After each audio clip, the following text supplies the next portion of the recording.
Nations.com.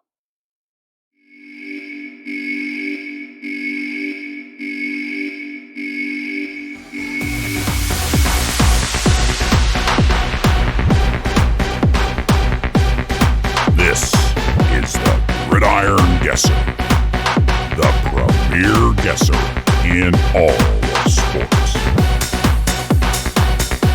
Hey there, and welcome into the Gridiron Guesser for our Week 2 Picks edition. Go ahead and subscribe to this channel and like this video. Come on, do it! We are hot after a 6-2 week against the spread in Week 1. We're back this week with 7 more picks that are sure to be winners.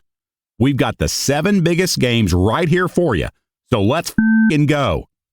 Game number 1, we've got the Nebraska Cornhuskers at the Colorado Buffaloes. Man, Colorado, did anyone surprise more than them in Week 1? Colorado is a 3-point favorite with the total set at 59.5 points. So, do we believe here at the Gridiron Guesser? Well, kind of. We admit we were wrong on our guess on how that TCU game would go for Colorado. Credit to Colorado for being ready to play last Saturday and basically shell-shocking TCU from the start. Nobody expected the Buffs' offense to look like that, and TCU had no answer for it. On the other hand, the Buffs did give up 42 points and over 500 yards of offense themselves. Travis Hunter is great, but the defense overall needs some serious work. The question for this game is simple. Is Nebraska's offense good enough to take advantage of Colorado's porous defense? Colorado will score some points. Can Nebraska keep up? Let's look at some of those money numbers. Both teams covered in Week 1. Nebraska scored 10 points and only managed 295 yards against a pretty decent Minnesota defense, while Colorado gave up 42 points and 541 yards to a pretty good TCU offense. Colorado has beaten the Cornhuskers the last 2 meetings in 2018 and 19. Both times they were the underdog entering the game. So what's going to happen? Colorado is going to score some points, and they're going to give up some points. Expect Matt Rule's Nebraska team to play much better here in Week 2 offensively. But can Nebraska generate enough offense to keep up with the Buffaloes? Our guess here is no. And while the Nebraska defense will be able to slow down Colorado much better than TCU did, we just don't see the Cornhuskers offense being able to do enough to secure the win. The Gridiron Guesser likes Colorado to win and cover 34-24. Let's move on to game number 2. The Utah Utes at the Baylor Bears. The Utes are an 8-point favorite with a total points set at 47. Before the season started, this was one of those games we had circled for Week 2 as a must-watch game that would help us better determine the direction of the season for both teams. But I guess we should have had that Week 1 matchup circled with Texas State for Baylor instead. Simply put, Baylor got pushed around by a 27-point underdog. Were they looking ahead to this week? Maybe. But looking ahead doesn't cause you to get physically beaten by a 27-point underdog. Utah comes in off a home win over Florida, and rumors are circulating that quarterback Cameron Rising could make his return this week. Whether he does or doesn't, the Utes seem to be in good hands with backups Bryson Barnes and Nate Johnson. As we look at some of these money numbers, Utah is 7-2-1 against the spread as a road favorite over the last 10 years, while Baylor is 4-0 against the spread versus Pac-10 opponents since 2008. Now, Utah only managed 270 yards of total offense in their Week 1 win over the Gators, while Baylor did carve up Texas State for 524 yards in their Week 1 loss. So what's going to happen here? This could be a classic rebound game for Baylor. Remember, Baylor was a preseason top 10 team coming into last season, and while the preseason ranking this season might not have been so high, there was no expectation that they would lose to Texas State. Is Dave Aranda on the hot seat? It's definitely getting warm. The Gridiron Guesser thinks he's going to have his team's attention this week, and Baylor's going to be ready to play. The Bears threw for over 400 yards in Week 1, while the Utes gave up over 300 yards in the air to Florida. Expect the Bears to test that Utah secondary. Baylor will need much more physicality if they want to stay in this game with Utah. Utah is known for being a physical bully on the field under head coach Kyle Whittingham. This is probably the toughest game to pick here in Week 2, but the Gridiron Guesser has it figured out. It's going to be a hot and miserable down there in Waco. Baylor will play much better than last week, but Utah is just too physical. Utah comes out a winner 28-24, but the Bears cover that spread. In game number 3, Let's go with the Fighting Irish of Notre Dame as they travel to NC State. The Irish are a 7.5-point favorite, and the total is set at 51.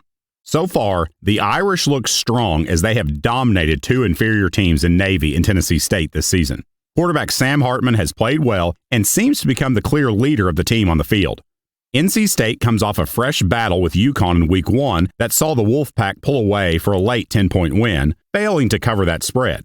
Quarterback Brennan Armstrong looked okay, but the Wolfpack will need much more from him this week if they're going to pull off the upset over Notre Dame. Let's take a look at these money numbers. First off, the Irish have not yet allowed a touchdown this season. They're also 2-0 against the spread so far this season, but have not been favored in a road game under head coach Marcus Freeman. NC State is 8-10 against the spread as a home underdog. The Wolfpack managed over 200 yards rushing in Week 1, but will face a much stiffer defense from Notre Dame. Notre Dame also has a strong rushing attack of their own, and the Wolfpack gave up 6.2 yards per carry last week to UConn. So what's going to happen? NC State will play much better against Notre Dame than they did in Week 1 versus UConn. We expect quarterback Brennan Armstrong to have a better day throwing the ball, and the running game will generate well over 150 yards on the ground. Notre Dame will also play well. Expect quarterback Sam Hartman to take control of the offense and lead the Irish on several long sustained scoring drives. The defense is going to get its first real test of the season, and while they're going to give up their first touchdown, the defense will ultimately prove to be too much for the Wolfpack to overcome. Here at the Gridiron Guesser, we like Notre Dame to win the game, but they're not going to cover that 7.5-point spread. We like Notre Dame to win 27-20. Game number 4 features the Ole Miss Rebels as they take on the Tulane Green Wave. The Rebels are a 7.5-point favorite in this one, and the over-under is set at 67 points. At first glance, this seems to have upset written all over it. Tulane comes in off its Cotton Bowl upset of USC last season, starts 2023 ranked with more high expectations. They're playing at home in front of a fan base ready to prove they belong with the big boys of college football. And then you remember that the Rebels smashed Tulane 61-21 in 2021, when some thought the Green Wave had a chance in that one. Lane Kiffin seems to live for these types of games. He loves to put his foot on the other team's throat and keep swinging when they're already down. Just look at last week's 73-7 destruction of Mercer. No, Mercer's not Tulane, but Ole Miss never let off the gas, and they won't this week either if they're given the chance. So can Tulane do enough to slow down the Rebel offense and keep this one close? When we look at the money numbers, Tulane is 5-2 against the spread versus Power 5 teams since 2018, with one of those two losses being to Ole Miss in 2021. The Green Wave are also 8-4 against the spread as a home underdog under head coach Willie Fritz. Ole Miss, on the other hand, is only 2-5 against the spread in road openers, but they're 8-4 against the spread versus non-conference opponents and 5-3 against the spread under Lane Kiffin as a road favorite. So what's going to happen? Tulane is going to come out swinging. Ole Miss is going to come out swinging. Expect some early points in this one to keep it close for a while, but ultimately the Gridiron Guesser likes the Rebels to pull away. The new defense from Ole Miss under Pete Golding will be able to slow down Tulane as the game goes on, and the Rebels will pull away for the win and cover 45-28. In game number 5, let's take a look at the Texas A&M Aggies as they head to Coral Gables to take on the Miami Hurricanes. The Aggies are a 4-point favorite with a total set at 51 points. So Texas A&M showed up last week with Bobby f***ing Petrino and put up 52 points and over 400 yards of offense in their Week 1 win. So is A&M fixed? Are they now finally ready to contend for the SEC West? Well, we're not ready to go that far just yet, but this game against Miami will go a long way in setting the tone for the rest of the season for the Aggies. Both teams had disappointing seasons in 2022 as they didn't even qualify for a bowl game. So A&M made Jimbo Fisher hire an offensive coordinator over the offseason, and Miami's Mario Cristobal went out and got a new offensive coordinator and defensive coordinator. The Hurricanes and Aggies looked impressive in their Week 1 wins. So let's check out these money numbers. Last year, A&M won and covered a 6-point spread over the Hurricanes in a 17-9 sleeper. Jimbo Fisher is 8-1 straight up all time versus the Canes. And the Aggies are 7-3 against the spread under Fisher as a road favorite. Miami is only 2-4 against the spread versus SEC opponents since 2013. And the Hurricanes are 0-2 against the spread under Cristobal as a home underdog. So what's going to happen in this one? Both teams combined for a total of 26 points in last year's matchup. Expect that number to be quite a bit higher this season. Miami had a very well-balanced offense in Week 1, passing for 243 yards and rushing for 250 at almost 7 yards per carry. Texas A&M has an experienced secondary and will look to slow down Miami's passing attack. The Hurricanes will need to be successful running the ball to open up more passing opportunities for Tyler Van Dyke. This game will be a good one. We feel both teams have what it takes to get the win. But in the end, the Gridiron Guesser is going to stick to the money numbers on this one. Our guess is Jimbo Fisher finds a way to get another win over the Hurricanes, and Bobby f***ing Petrino makes sure the Aggies cover. The Gridiron Guesser says give us the Aggies 27-21. In Game 6, we've got the Oregon Ducks as they visit the Texas Tech Red Raiders in Lubbock. The Ducks are a 6.5-point favorite, and the over-under is set at 69 points. If you saw our preseason preview for the Big 12, you know the Gridiron Guesser is high on the Red Raiders, picking them to finish second in the conference behind only Texas. Well, of course, then they go out and blow a 17-point lead to Wyoming last week, and we're sitting here left second-guessing ourselves. Meanwhile, Oregon blew the doors off FCS Portland State 81-7 with over 700 yards of offense and comes into this one looking like a total mismatch for the Red Raiders. But hold on just 1 minute. While very impressive, Portland State is basically a large high school team that's not exactly a worthy opponent for the Ducks. And Wyoming is an experienced team that didn't panic when they got down early to the Red Raiders. Texas Tech only gave up 320 yards of offense to Wyoming last week, but they had a hard time finding the end zone on offense after the first quarter. The money numbers on this one seem to favor the Ducks. Under head coach Dan Lanning in just his second season, Oregon is 3-2 against the spread as a road favorite, and they're 3-2 against the spread versus non-conference opponents. On the other hand, Texas Tech is 1-7-2 against the spread versus Pac-12 teams since 2002, but 2-0 against the spread under head coach Joey McGuire as a home underdog. So what's going to happen? Similar to the Utah-Baylor game, this one reeks of a bounce-back game for Texas Tech. But can Texas Tech slow down the Ducks' offense enough to stay in this one for 4 quarters? And will the Red Raiders be able to translate yards into points this week? This game is a huge step up for Oregon compared to what they faced in Week 1, while Texas Tech has already faced a decent opponent. However, the Gridiron Guesser sees this one going the way of the Ducks.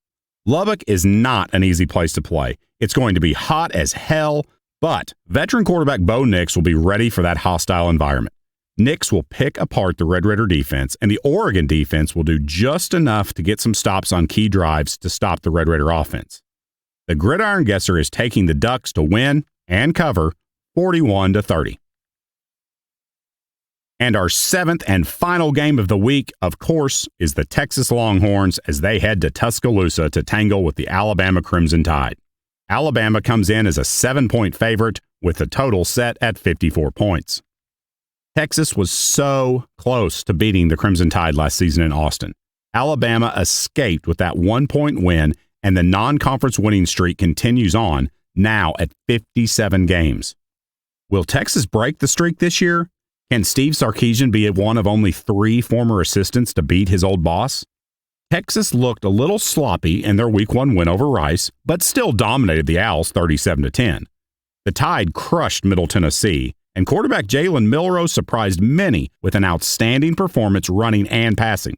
Texas's defense held Rice to under 200 yards offense, while Alabama's defense allowed just over 200 yards to Middle Tennessee. The Tide had a balanced offense of 226 yards passing to 205 yards rushing, while Texas passed for 300 yards and ran for 158. The Longhorns were only 6 of 15 on third downs, while the Tide went 10 for 13. The money numbers on this one give us a little, but not a whole lot. Under head coach Steve Sarkisian, Texas is 5-3 against the spread versus non-conference opponents, but they're 0-3 against the spread as a road underdog. Of course, Alabama has a 57-game win streak against non-conference opponents during the regular season intact, and the Tide are 8-5-1 against the spread over the last 2 seasons as a home favorite.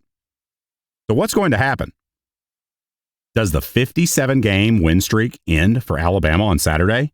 Is this Texas team good enough right now, this early in the season, to go into Tuscaloosa and beat the Tide?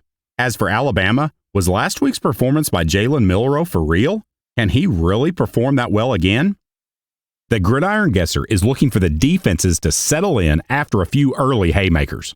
Once the teams get settled in, the offenses will have their work cut out for them to find the end zone. Expect a great game with some moments of excitement and explosive plays and some other moments of stalled, bogged-down offenses. The team with the best defense is going to win this game, and that team is Alabama. In a game like this, you have to go with the legend.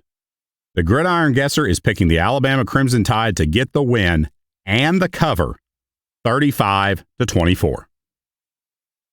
So there are 7 picks for college football action here in Week 2. Remember, subscribe to our channel, like this video, and become a winner. We pick the winners here at the Gridiron Guesser, and we can't wait for you to join us along this ride. Enjoy the games this weekend, and we'll see you again next week here on the Gridiron Guesser.